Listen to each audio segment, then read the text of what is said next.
Anchors up, sails at full. Welcome to the Sloopcast. How are we doing today, Kyle? Doing pretty well, Jared. How are you doing today? You know, we got another win under the Ohio State belt. It's a new tradition. It's a good tradition. That one didn't crack very loud. Not just any win, Jared. Not just any win. Mm-hmm. Pure dominance on all levels. Mm-hmm. And even more important, getting that shutout that we all wanted for the last how many years? Hey Esquire, we haven't had a shutout in a little while. When was it? It's been a couple years, right? Mm-hmm. Since we had a shutout. Not only that, hold Western 2019. Seriously? Mm-hmm. Yep. I was just going to ask if anybody knew. Yes, it was 2019 against Cincinnati. Yep. I'm blind range from the Browns, so I need this therapy. Well, we got good news for you today. We're talking about teams that win. Yes. How about that? Ohio State gets a shutout and holds Western Michigan to under 100 total yards. Western Michigan had one drive that you could describe as good. Yep, and that was their only drive that they got into Ohio State territory. Yeah, they missed a field goal. They kicked the field goal, doinks it off the upright, doesn't get any points, and that's it. That's the only time Western Michigan got past that 50-yard line. They only had 6 first downs on the day. 6 first downs. And all of it in the first half. They had 0 first downs in the second half. Breaking it down here, first half stats. Ohio State had 406 yards and Western Michigan had 94. In the second half, Ohio State had 277 yards. Not as good as the first half, but Western Michigan had 5 total yards in the second half. 5 net yards in the second half. And this is also with second team. Not the entire, but yeah. For sure. That's crazy. Or whiskey just sucks for giving Western Michigan a game. Ha. Here's the thing. And I'm not going to be like, hey, everyone, actually, Western Michigan's a really, really good football team. I'm not going to do that. They're not. They're a MAC team. You know, I'm not going to try and pump up Western Michigan into some juggernaut. They are not. They are a MAC team. This is what you want Ohio State to do against the MAC team. This is what we always want Ohio State to do against the MAC team. But I'll say that this is a better team, at least according to preseason, yada, yada, yada. Everyone expects this team to be a much better team than Akron. That's the expectation. The expectation is that Western Michigan, especially on the defensive side of the ball, should be a much better team than Akron. So, and the difference was looking at comparing Akron and the Western Michigan game. Ohio State came out slow, sluggish, mental mistakes. The first couple of drives there, and in this game, they executed. He was like 11 for 11, 12 for 12 to start the game there. Yeah. Like those first 3 drives, I think was just pure perfection, if I recall. It was just pure perfection. There was nothing you could have asked better in those first drives. I think they got through the first, if maybe 3 drives, if not 2 drives, without even having to attempt a third down. 3 drives. Was it 3 drives? The third drive didn't. Yeah, the third drive didn't have a third down either. Okay. So here's the breakdown. Here's the breakdown of each of the drives. Touchdown. They had the punt in the fourth on their 4th possession, and then it went back-to-back touchdowns, and then punted at the end of the first half there. Yeah, and you know they came out in the second half. and did well. Again, they didn't. They punted. They got 2 touchdowns. Then the backups came in. Yep. Well, actually, I think they punted, got a touchdown, and then the backups came in and got a touchdown. Actually, it is how I think that actually happened. Again, this is the type of game that Ohio State fans always want. That's it. This is the game that Ohio State fans always want. You don't always get it, so be happy that you get it. Ohio State takes a week off next week. No Ohio State next week. We'll get into this more during Collegiate Chaos, but there's not a lot of teams playing next week. It seems to be a popular week off week next week. But, they come back and we're going to play another cupcake. Is it Marshall's next? That's right. Yep. Yeah. It is Marshall. Going to come back and play another former, in their case, MAC team. That's a strange bye week. It's not.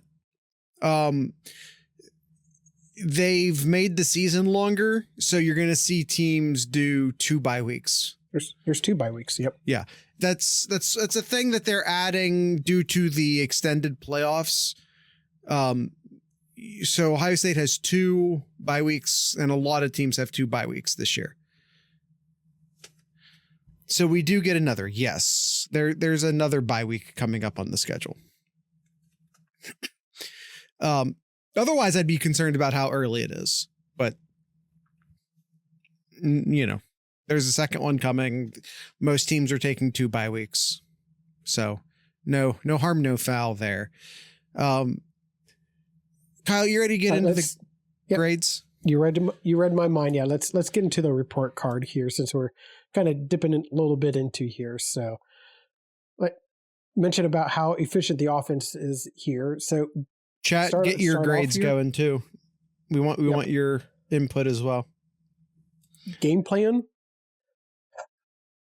coming in. I would love to have seen Ohio State. We don't do S's on this show. Run the ball more. Okay. To kind of enforce their dominance upon Western Michigan. They didn't really do that, but in the end, after looking at the game, I was fine with it. So yeah, I'd say game plan was an A. Yeah. I would just say it's hard to give an A+ when the other team's Western Michigan. That's all. Yeah. You grade based off of a curve. I just don't think I can give an A+ for Western Michigan. I think this was the ceiling that they were going to get for game plan as well. In my opinion, game management. It's hard to give an A+ for Western Michigan game. Mm-hmm. Game management, I'd say an A+. They did everything they needed to. The offense was very efficient. Defense was even more efficient. A+. I was going to go A+ on the game management. On the offensive game management, that is. Chat? Yep, A+. They say A+ as well. Zach did at least. There's Esquire. Showing that triple option RPO flat relief was genius. Yeah, I agree. They threw a couple things on tape. I know, like Ohio State had it was either, I think it was like a 3rd and short or a 4th and short, and they ended up running some sort of goofy play, some sort of goofy pass, and everyone's like, just run it. You're running so well. The offensive line is running so well. I'm like, nah, throw that on tape. Like, the game was well over at that point. I'm like, no. Throw that on tape. Mess with the statistics, mess with the tendencies. This first down doesn't matter. Screw around with the tendency statistics, screw around with the game film, throw that on tape. Yeah. Let other teams deal with that statistical anomaly later. Mm-hmm. Passing, solid A for passing here. As I mentioned, like Will Howard came in like 11 for 11 or 12 for 12. And then started having a little bit of bad throws after that there. We had it tight end off the tip of the fingers to the tight end in the red zone. And I remember there was a couple others overthrown and an underthrown to Jeremiah Smith too that he would love to have gotten back. So, it's a solid, a well-made, very smart decisions overall. There's a couple of bad ones, which is fine, but 69% completion rating, 0 turnovers, almost 300 yards passing. Yeah, that's an A in my book. I went A+ strictly because through the first 3 possessions, which they just start screwing around after that. Mm-hmm. No third downs, only 1 or 2 incompletions through the first 3 drives. That's an A+ for me. Mm-hmm. Oh, and both Devin Brown and Julian Sand both went 100% completion as well. Devin 5 for 5 for 57 yards, and Sand went 2 for 2, 61 yards, and that touchdown too. That was on that 4th down conversion. Yeah. Sand looked good. Brown looked good. Did Link ever actually throw it? I know Link played. No. Okay. Nope. He didn't. All right. Running. A+. A+ running. Loved what I've seen from I agree. All the running backs. All of the running backs. Not just Judkins, not just Henderson, not just Peoples, not just Williams, Dixon. Well, that's all of them at that point. Yeah. They were all really good. They were all really, really good. I thought that the running backs looked excellent. I think there were at least some people overreacting, in my opinion, who were like, "Oh, Judkins didn't look too good. Oh no!" And I'm like, guys, it's one game. 9 for 108 yards and 2 touchdowns. And really, if you took back that holding call, 10 rushes for like 190 yards.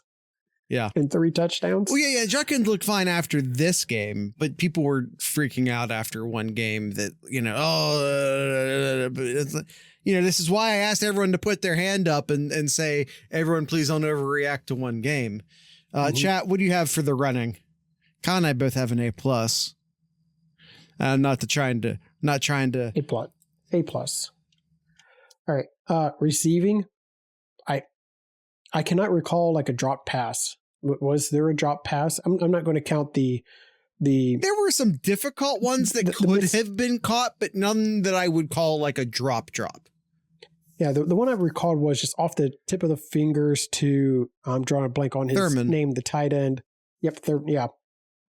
I'm not going to count that as a drop because I mean that's a tough catch to make. A for the wide receivers here. Yeah, I agree. They specifically tried to get Ibuka. It looked like it was in the game plan early to get Ibuka the ball. Maybe a bit of a knock because it was a completely unnecessary holding call that was it Ennis? I don't remember who it was.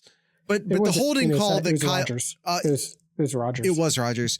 It got the holding call that cost Judkins that play, which by the way was a good call. Just the refs had a bad game. I'll say that. The refs had a bad game, but that was a good call. I will say that was a good call. However, it was totally behind the play. It didn't add anything. Rogers needs to be better on that. Interesting enough, like looking at the receivers here, Jared, man, it would have been awesome if Thurman caught that, because I would be here saying 4 tight ends had a reception. But ended up three different tight ends got a reception in this game. Kamara, Christian, and Scott Jr. each had at least a catch in this game. Cool. Run blocking, offensive line looked amazing, as they should have against Western Michigan. Run block was amazing. I'd give the run block an A+. Like this is supposed to be all over in every play there. I'll just say this is supposed to be a better defensive line than Akron. And they didn't look this good against Akron. So I'm just going to toss that out there. But yeah, I agree. I also will go in A+ here. We got a masterful as a grade in the chat. I think masterful counts as A+. I'm going to count masterful as A+.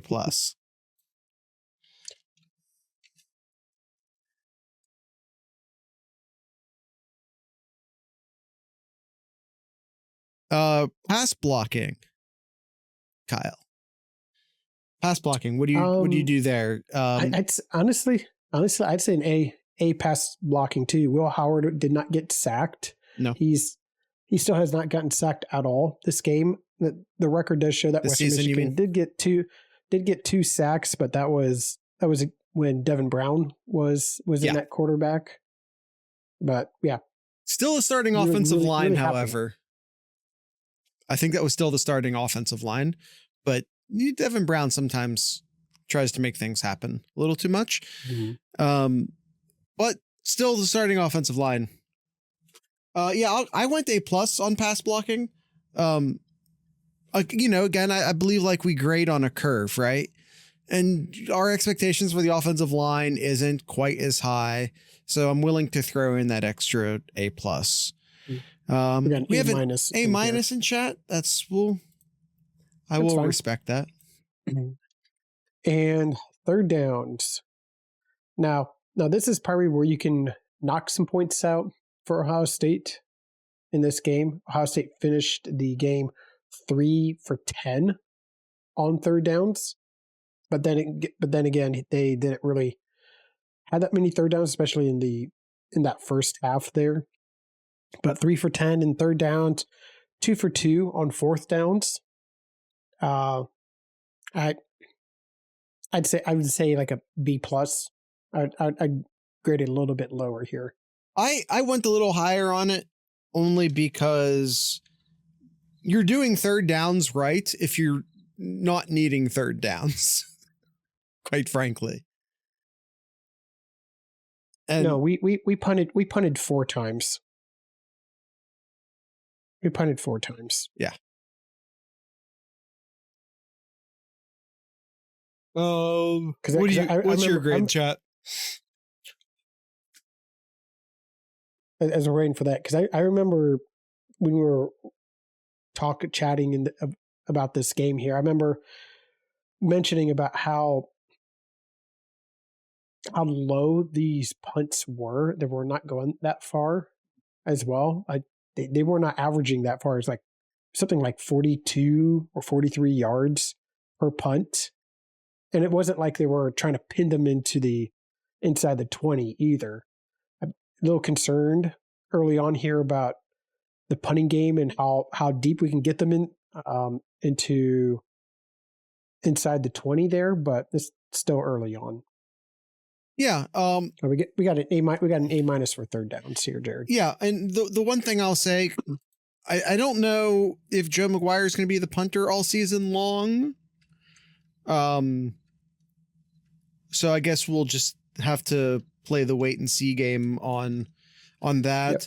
Yep. I also don't have a spot for punting in the special teams category. I might need to fix that, but yeah, different show. Let's move to special teams real quick and finish these last 3 here. Kicking. Kyle, before we go into special teams, let's take a quick ad break. If you want to avoid these ads, please visit patreon.thesloopcast.com. That is patreon.thesloopcast.com. You can also visit thesloopcast.com, where you can find a bunch of our other links. We have a bunch of cool other links to 2 separate merchandise stores, a playlist to all of the Ohio music we play at the end of the show, our Discord server, discord.thesloopcast.com. You can find all those links at thesloopcast.com. Here's that ad break now. All right, now let's do special teams.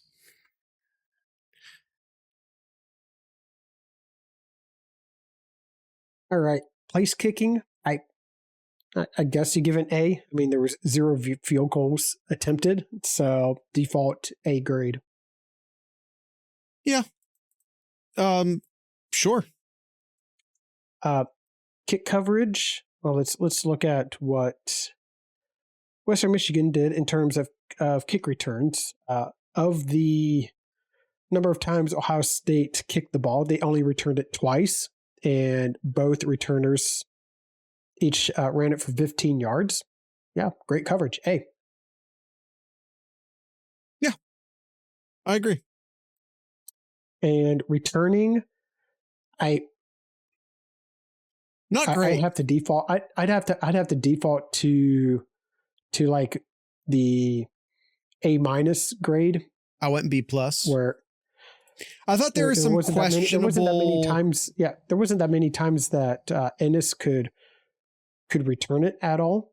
And he fair caught how many of those? Wait, a lot. Well, there was Ennis. They punted 11 times. They punted 11 times. And other than one of those, Ennis returned, and he returned 4 of those. So a little more than half of the time he fair caught them. I'm not going to give him an F, Zach. I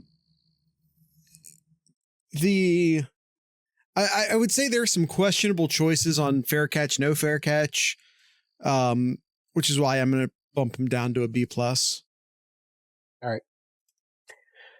All right, defense. Can we just make this simple, Jared? Can we just make this simple? Maybe. Game plan, A+. A+. Anybody disagree? No? All right. Game management. Game management. A+. Like, Yeah. I mean, you hold them to under 100 yards, 0 touchdowns, only went into past the 50-yard line once.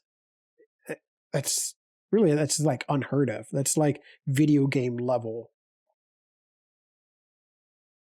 Yeah, absolutely. It's video game stuff. Game management, I don't know if we've ever really even defined what game management means, but like a lot, it's play calling, it's halftime adjustments, it's in-game adjustments. They played even better in the second half than they played in the first half. You lose. We hadn't even talked about this yet. You lose Denzel Burke pretty early in the game. And, they just kept going. They dealt with it. I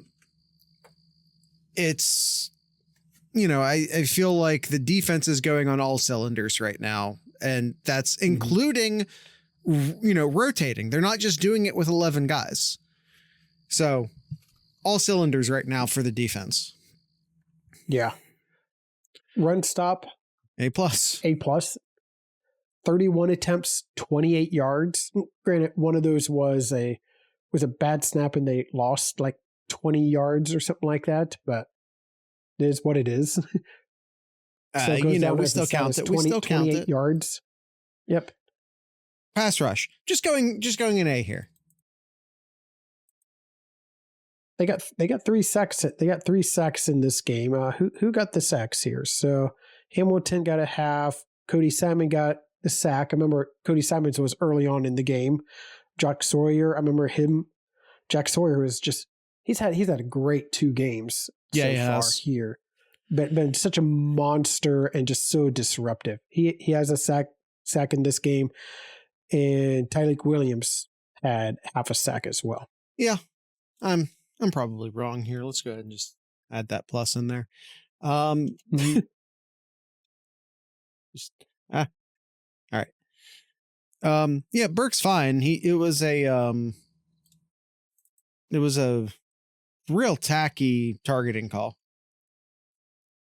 Reese is a truck, by the way. Yeah, really like Avril Reese right now. Yeah, that really like Avril Reese right now. I mean, that targeting call, it just seems like no refs are on the same page when it comes to knowing and calling what is a targeting. Yeah, I mean, so you had, I think they called crown of the helmet in his case. People were like, oh, he barely touched the other guy's helmet. I think they knocked him for... Exactly. It's too subjective. Exactly. That's That's what I was trying to get to. Yeah, it's too subjective. There's no clear identification of that. Targeting is this. Now, if you're saying that if it's the crown of the helmet, then the replay should look at that, which they did, and determine, yeah, he didn't hit them. He didn't hit them with the crown of his helmet there. He kind of did. But he didn't do it forcefully, which is why I think it was a crap call. If anything, like, call it on the offensive players. Like, if we're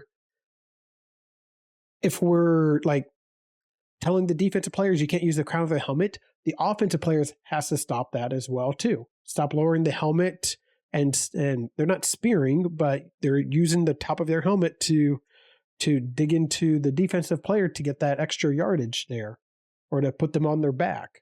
Well, like, call it the other way too. Yeah, and I think that they need to be better at communicating, because targeting isn't one penalty, it's two penalties.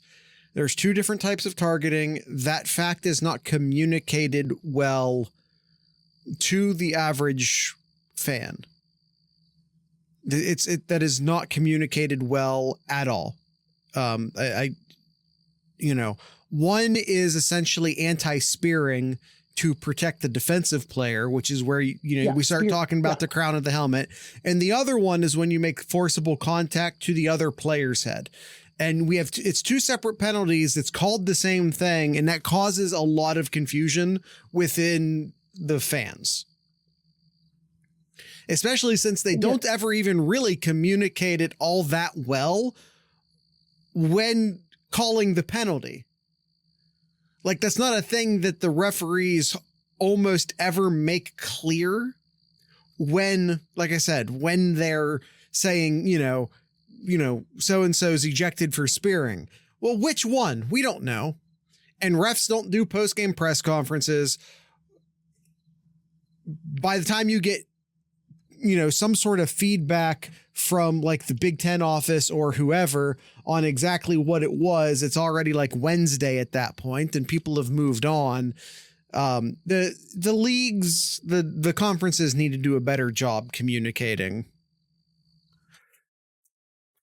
what spearing is. But anyway, we're off on a tangent. Pass coverage, A+. A+. I don't know why you put A. It's A+. 8 receptions. I think I maybe just got bored of giving them A+. They held the receivers to 8 receptions there. Too many. None of the receptions went over 20 yards. 0. And without Denzel Burke for most of the game, for like the super majority of the game. And I guess that's a good thing too, is that Burke will be back for Marshall. Will be back for Marshall. Yes. Yeah, correct. I mean, it's Marshall. Tackling, I'll give tackling like an A here. Early on, Western Michigan was converting some third downs, some second and shorts, and they were getting their receivers out into open space there, and their running backs too. Yeah. And tackling wasn't quite where it needed to be early on, but that cleared up after those first few drives, especially the drive where Western Michigan got into Ohio State territory. Since that drive, it was like near perfect tackling then. I agree. So because of that, I'll just say an A. I 100% co-sign everything you just said. All right. And third downs, 3 for 15. I'm just going to look at the comparisons real quick. Let's see. By quarter halves, Western Michigan's 2 of their 3 third downs were in the first quarter, and their third down was in the second quarter. 0 third down conversions in the second half. A+. I'd say A+. Yeah, no, you're right. It's an A+. You convinced me. I'm gonna throw that plus on there. Kyle, I don't know if you've noticed while I've been updating the board, I've just had A+ in the clipboard hitting Control V the entire time. All right, team.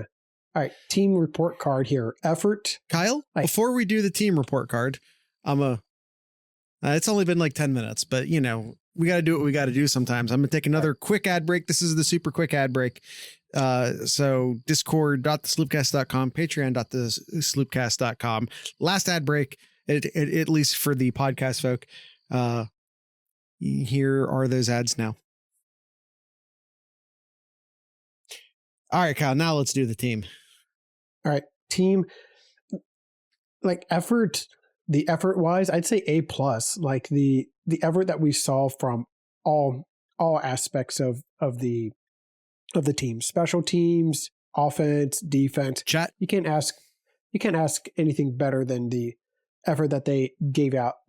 They knew that this was going to be a game that they should have dominated, and they did. And of all the games that we've seen that we'll cover in our next episode, when we talk about the national games, there's a lot of teams that's struggling to put teams that they should put away, and they struggled doing that.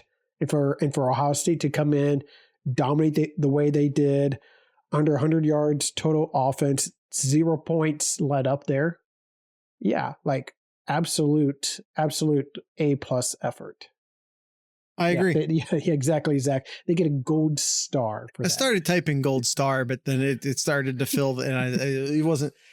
But it was funny, is the important part. Yeah, no. Once again, Kyle, I totally agree. I totally agree. Discipline. Now, discipline. Let's not get carried away by the stats here.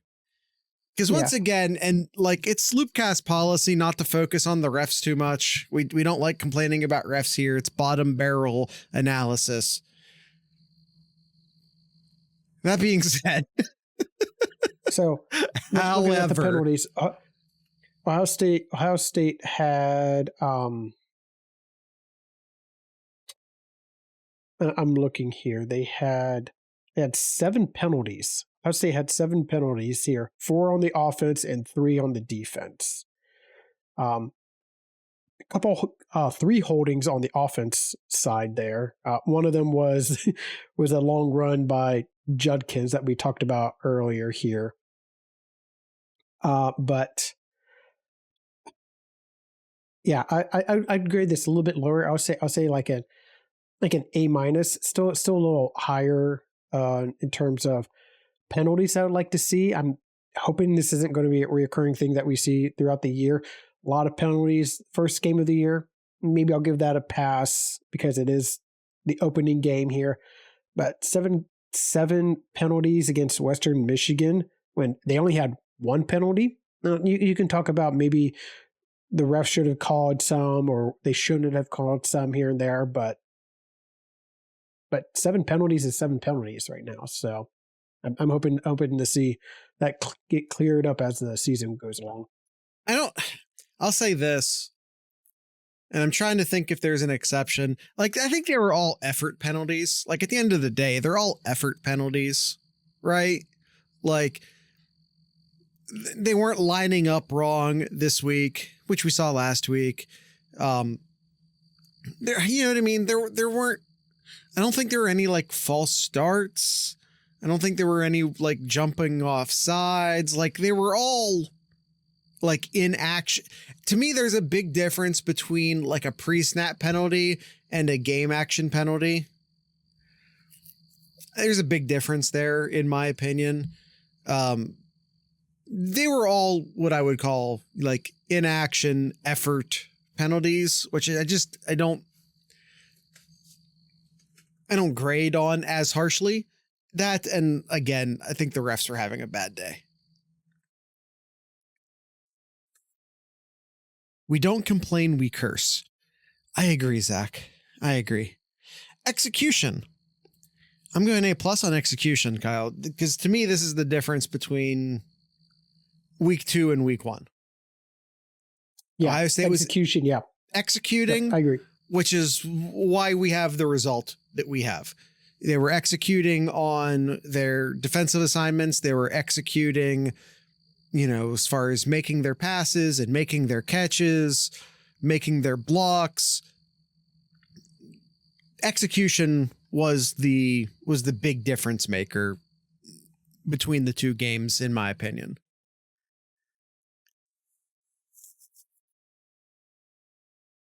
Kyle, what say you? Yeah, A+. Sorry, A+. And we got a Christmas Story A++++ Yeah, down in the chat here. And I don't have it'll throw off my text box. I can't do it. Yeah. And so overall, it's A+. hard. Yeah, it's hard not to give an A+ on the overall. You only allow 100 yards. You get almost 700 yards. You shut the other team out. You know, you get over 50 points. This is the ideal day. Even with the competition, ask Penn State, even considering the competition, you take the win. It's I mean, very interesting. Ohio State scored 56 points, and it's not because of special teams. It's not because of turnovers. It's because the defense gets Western Michigan off the field, and Ohio State was very efficient on offense. They didn't really get the ball in really good field position to only go 20 yards to get a touchdown. So, I mean, hats off to Western Michigan for not turning the ball over at all to give Ohio State cheap points here. Ohio State earned all those 56 points. Yeah, I agree. Although, we'd like to see Ohio State create more turnovers, but when the other team isn't on the field that much, it kind of limits your ability to create turnovers, which is what we saw in this game. I mean, as Kyle has pointed out, 5 total yards by Western Michigan in the second half. Ohio State had the ball 9 more minutes overall in the game than Western Michigan. Yeah. Yards per play. Western Michigan yards per play. First half, 2.8. Second half, 0.3. They got 0.3 yards per play in the second half. Now, what does 0.3 yards per play mean? Kyle, that means that assuming they don't go for it on fourth down, they couldn't have got first downs if it was 1st and 1 every time. Yeah. Of course, that's not true. The play calling, yada, yada, yada. I know. But mathematically, from a purely mathematical standpoint, that's what that means. They couldn't have got first down if it was a 1-yard first down. It's crazy. It's a crazy stat. At least Western Michigan won in one category. They got paid to be murdered. Yeah, but here's the thing. Ohio State made more money. And I don't know how much money Ohio State made on Saturday, but it was more. Because if it wasn't more, they wouldn't have paid Western Michigan as much money as they did. Ohio State, I promise you, didn't take a loss on Saturday. Well, never mind then. Yeah, they don't take a loss. They're not going to take a financial loss on the game. I promise you that, Zach. All right. Got a few questions here, Jared. All right. A few questions. Suncard says, does G Scott hold on every play or just the ones he is on the field for? I didn't notice. I didn't watch this one back on Sunday like I like to do. It didn't feel necessary for this one, if I'm being honest. I don't have an answer to that question.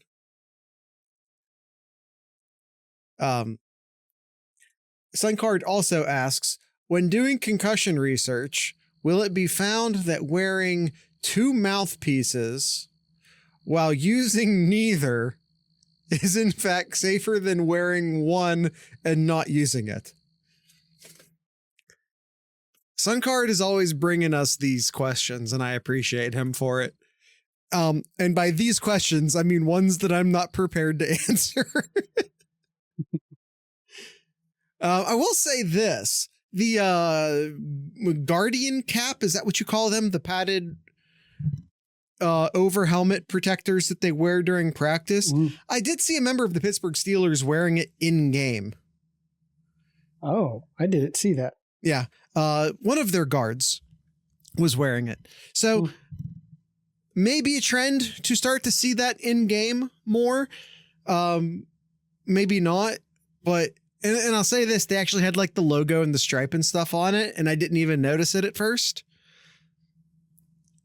Maybe the start of something, maybe not. I don't know. Again, if it's supposed to help.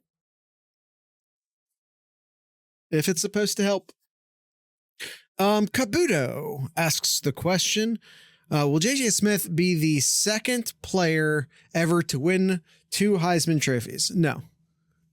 I don't think they'll ever do it again. And like case in point, Tim Tebow. Tim Tebow had a better junior year than he did a sophomore year, and they didn't give him the Heisman. Could it happen? Up. Sure.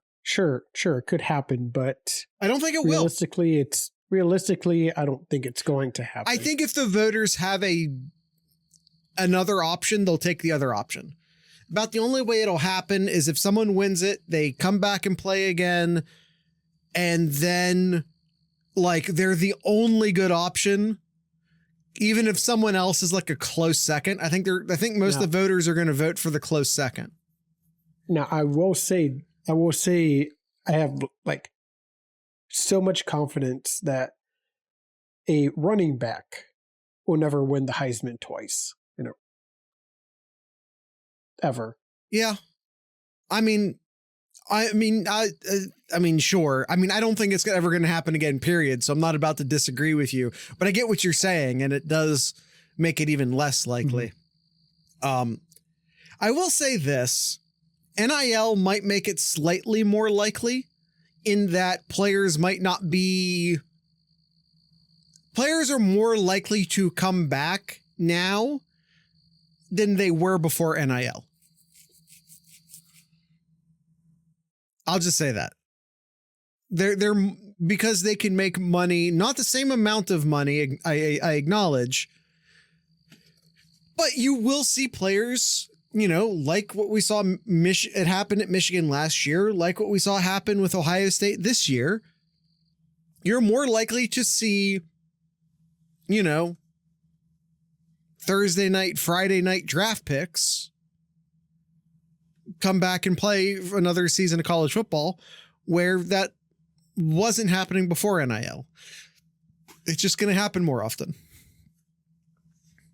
4 or 5 year starters. I mean, once we get through the COVID players, I guess, a lot of guys will still get redshirted as freshmen, but yeah.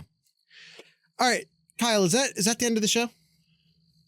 That is it. That's all the topics. That's all the questions. I think that is it. Cool. Do you have anything in Kyle's corner? Anything in Kyle's corner? That's what I asked. Not really. There's a lot I want to talk about with the other national games here, but in terms of Kyle's corner here, no, not in my pocket for today.